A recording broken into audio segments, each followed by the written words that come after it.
Terima kasih untuk Anda yang masih bergabung bersama dengan kami dan kami juga masih mengundang Anda untuk bisa berpartisipasi di WhatsApp interaktif di 0812 di 8788 di 3723 seperti yang tertera di layar televisi Anda nantinya. Dan saat ini kami sudah terhubung melalui Zoom bersama dengan Bapak Kiswoyo yang merupakan Head of Investment Nawasena Abipraya Investama. Langsung aja kita sapa. Pak Kiswoyo, selamat sore. Apa kabar, Pak?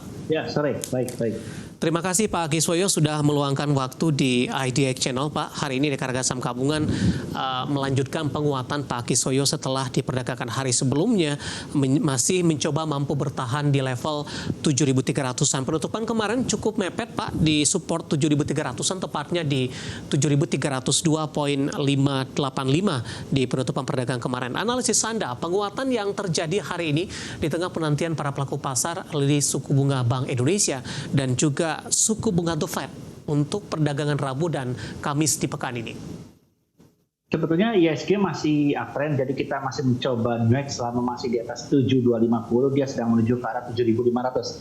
Jadi peluang untuk bikin new high baru ini masih sangat ada sekali. Jadi selama di atas 7250 masih aman. Itu apalagi sekarang lagi tinggal laporan keuangannya besar-besar sudah, mungkin cuma tinggalan dua ya, Astra juga udah keluar.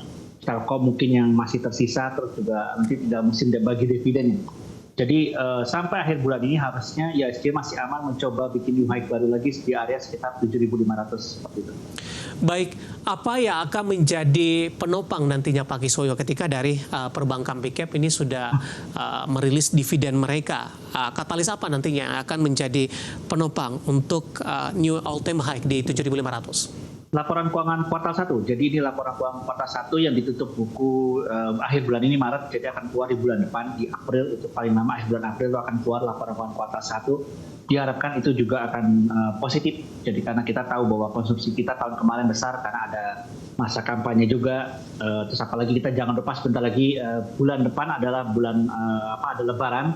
Itu adalah puncak konsumsi domestik terbesar kita, di mana pertumbuhan ekonomi kita disokong oleh konsumsi domestik lebih dari 50%, dan puncak konsumsi domestik kita adalah di masa-masa Lebaran bulan depan. Jadi ini akan menjadi sentimen dorongan positif untuk pertumbuhan ekonomi, dan diharapkan ISG juga sebagai leading indikator ekonomi. Artinya kalau mau tahu ekonomi Indonesia 6 bulan ke depan bagaimana, lihat dari ISG-nya. Kalau ISG-nya bisa bikin new high terus, berarti ekonomi kita akan lebih baik lagi, seperti itu. Baik, berkaitan dengan laporan kinerja kuartal pertama di 2024, lagi-lagi perbankan biasanya akan menjadi awal dari rilis kinerja dari beberapa emiten yang tercatat di Bursa Efek Indonesia. Dengan capaian di sepanjang 2023, bagaimana proyeksi Anda? Proyeksi capaian dari perbankan Big Cap ini di kuartal pertama di 2024 ini? Kalau secara tahunan itu seharusnya tahun ini mungkin perbankan masih bisa menaikkan net profitnya antara 5-10% lagi. Jadi kalau kita lihat tahunannya, untuk kuartalannya nanti biasanya mungkin kuartal 1 ini akan jauh lebih baik karena kita sudah menjelang puncak konsumsi domestik kita. Tapi mungkin di kuartal kedua kan hanya kebagian 1 bulan aja, itu masa lebaran aja. Biasanya nanti kuartal 3 itu agak slow, nanti kuartal 4 mungkin bisa naik lagi. Jadi kalau kita hitung secara tahunan, tahun ini harusnya lebih baik daripada tahun kemarin dengan capaian net profit naik sekitar 5-10%. Seperti itu. Baik, terkait dengan indikator ini, Pak Kiswoyo, seperti apa rekomendasi Anda, terutama kepada saham-saham perbankan Big Cap yang hari ini rata-rata mengalami penguatan, tapi masih cukup jauh dari level tertinggi yang pernah dicapai sebelumnya? Kalau untuk Big Cap memang mereka sudah bikin new high semua ya, dari BCA, BRI, Mandiri, BBNI, itu kita tinggal menunggu koreksi saja. Jadi nanti kalau ada koreksi dalam itu kita bisa masuk, karena IHSG akan sudah, kalau bikin new high lagi sih harusnya nanti akan pakai blue chip ini lagi. Terbukti waktu kemarin IHSG bikin new high itu kan pakai BCA juga new high, BRI new high, IHSG juga ikut new high. Jadi sekarang memang sudah mulai kembali ke arah normal kembali untuk bobot IHSG ke perbankan yang sangat besar ini. Rekomendasinya Pak di posisi saat ini masih direkomendasikan buy? Tunggu koreksi. Jadi kalau sekarang ini masih agak mahal, kayak BCA itu kan ada level kuat, support cost sekitar di level 10 ribuan. Nah di 10 ribuan itu mungkin momen untuk buy, gitu, seperti itu. Jadi tunggu koreksi lah, karena ya, sekarang udah cukup mahal sih. Baik, BBCA hari ini di 10.175, level entry di 10.000. Nextnya untuk BBRI, Pak. Posisi saat ini di penutupan sesi kedua hari ini, untuk BBRI ditutup flat di 6.000. Level entry untuk BBRI. Kalau kita lihat BBRI ini di bawah 6.000 sebenarnya menarik ya. Kalau untuk trading di bawah 6.000, tapi kalau untuk invest mungkin harus lebih jauh lagi di bawah level 5.500 gitu. Jadi sepertinya kalau di bawah 6.000 itu sudah menarik, tapi kalau untuk trading ya, kalau untuk invest mungkin harus tunggu koreksi lebih dalam lagi sekitar 5.500 lah. Baik, intraday hari ini tadi sempat melemah ke 5.975. Untuk BMRI, Pak, hari ini paling melaju kencang jika dibandingkan dengan beberapa perbankan big cap lainnya. Tadi sempat ke 7.350, mencoba untuk mendekati ke 7.400-an kembali untuk BMRI. Kalau Bank Mandiri ini kalau di bawah level 7.000-an itu menarik untuk dibeli.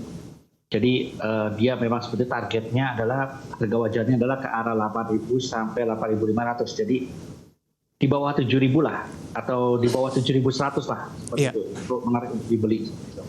Baik, terakhir untuk BBNI, Pak, di mana dari sisi valuasi ini dinilai lebih murah dibandingkan dengan beberapa perbankan big cap lainnya.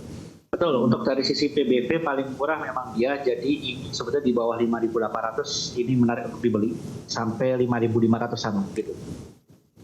Baik, analisis untuk BBNI dari posisi PBV-nya masih di kisaran 1,45 kali pemirsa. Data di penutupan sesi kedua hari ini yang saya kutip dari RTI, analisis dan rekomendasi dari saham-saham perbankan big cap, dan lagi-lagi keputusan investasi tetap ada di tangan pemirsa IDX Channel. Di tengah penguatan indeks harga saham gabungan hari ini, Pak Kiswoyo, beberapa saham justru mengalami penguatan dan cukup signifikan, Pak. Saya mau ke Aman Mineral terlebih dahulu, Pak Kiswoyo. Hari ini Aman menembus ke level tertinggi kembali ini secara intraday-nya. Tadi sempat menembus di 9.000. Kemana arahnya untuk Aman? Penguatan yang terjadi didukung dari sisi volume, tidak Pak? Kemudian secara keseluruhan rawan tidak untuk profit taking untuk Aman? Kalau lihat high sepanjang masanya kan adalah 9.000 ya. Di hari ini tadi kan bikin new high baru ke 9.000. Kalau lihat sepertinya dia sedang menuju ke arah 10.000. Tapi memang kalau dilihat ini sepertinya dia berkaitan dengan fundamental dia itu bukan nunggal, tapi sudah menjadi kenyataan bahwa smelter dia sudah hampir selesai. Jadi ketika smelter dia hampir selesai, diharapkan produksinya bisa meningkat lebih besar, lebih tinggi, menaikkan net profit dia dan revenue dia seperti itu. Jadi momentumnya juga bertepatan dengan harga emas yang sekarang masih tinggi-tingginya juga kan. Jadi itu adalah alasan mungkin salah satu kenapa dia banyak dibeli, karena dia tambang emas terbesar kedua di Indonesia. Nomor satunya kan Freeport, nomor duanya adalah dia. Jadi kalau lihat arahnya dia dari 9.000 mungkin ke arah 9.500 lalu lanjut ke arah 10.000 seperti itu. Baik, masih direkomendasikan buy tidak Pak untuk Aman atau tunggu koreksi sehat terlebih dahulu? Tunggu koreksi dulu karena ini udah ketinggian banget sih sebetulnya kalau dilihat sebetulnya. Baik, dari Aman Mineral kita bergeser ke NIKL, Pak. Ini juga cukup menarik karena baru saja suspensinya dibuka oleh Bursa Efek Indonesia ketika perdagangan Senin kalau tidak salah disuspensi. Tadi sempat melemah ke 414, kemudian kembali melaju kencang. Penguatan masih berlanjut hari ini. Di penutupan sesi kedua masih menguat di atas 20%.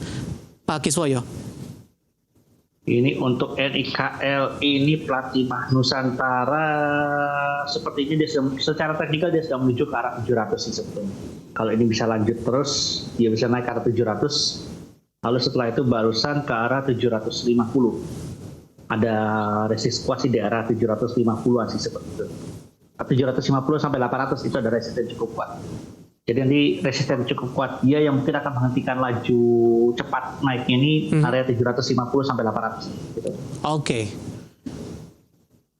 Dari sisi volume masih mendukung begitu Pak untuk posisi hari ini ke 750 ke 800? Kalau dari sisi volume memang ini kan karena naiknya ketinggian ya sama IDX sempat disuspend juga ya. Jadi kalau kita lihat harusnya sih volume masih mendukung, cuma itu hati-hati karena takutnya kalau kenaikannya terlalu tinggi dia ada suspend lanjutan lagi seperti itu. Baik. Analisis untuk NIKL kemudian juga Aman Mineral yang hari ini juga ikut menjadi penopang penguatan indeks harga saham gabungan.